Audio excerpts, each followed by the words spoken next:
The three of them left Helen's office with some semblance of closure. "When do you have off from work?" Nancy asked. Tomorrow, actually," Megan explained. "They are training someone new."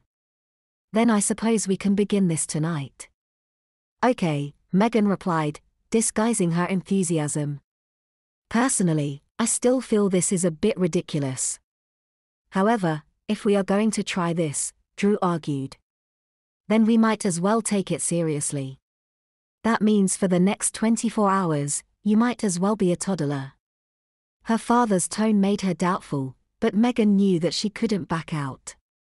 "Okay," she consented. A slow smile then spread across her face. "I can't believe you wanted a motorcycle. Was it a Harley?" "Honda actually. And its ancient history." "Come on, dear," Nancy chided. "I hear you talking about it every now and then."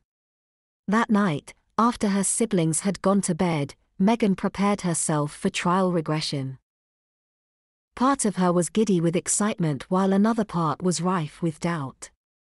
Conflicted as she was, she felt like she was a passenger on an escalator being pulled towards a higher level of self-discovery. It was, she reckoned, how people must feel when they come out of the closet or find God or get drafted by a pro sports team. Her parents were waiting for her in her room with diapers in hand. "Do you remember the last time we did this for her?" Nancy asked. Long ago," Drew remarked. "Heck, it was long ago when we did it for Stephen." Megan blushed slightly and nervously approached. There was a towel spread out on her bed and she was directed to lay down. Tense at first, she was able to let herself go as her parents powdered and diapered her and tucked her into bed. "Comfy?" Nancy asked. Megan nodded. "Good night, dear," she said, giving her a kiss on the head. "Sleep tight, angel pie," Drew added.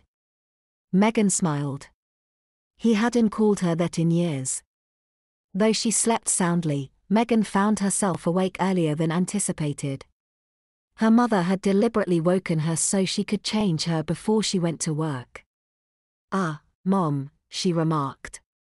"I'll change later. Let me sleep." "We had a deal," Nancy sternly reminded her. "Remember?"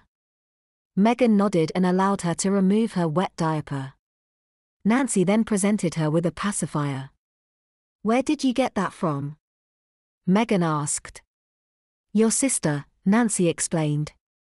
She was referring to Jessica and her brief period as a raver several years ago. Megan nodded and gently took it in her mouth. It felt awkward at first, but soon became strangely comforting. Nancy wiped and powdered her and then put on not one, but 2 diapers. She was told that unless it was an emergency, she was not to change herself. "I have to run.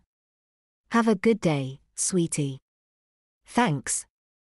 You too, Mom." Diapered and with the house to herself, Megan found herself at a loss. She thought briefly about going back to sleep, but dismissed it. Once awake she would stay. However, she hadn't a clue what to do. She was supposed to be playing the part of a baby, but she didn't even know where to begin. Okay, she remarked to no one in particular. "Lil' help here."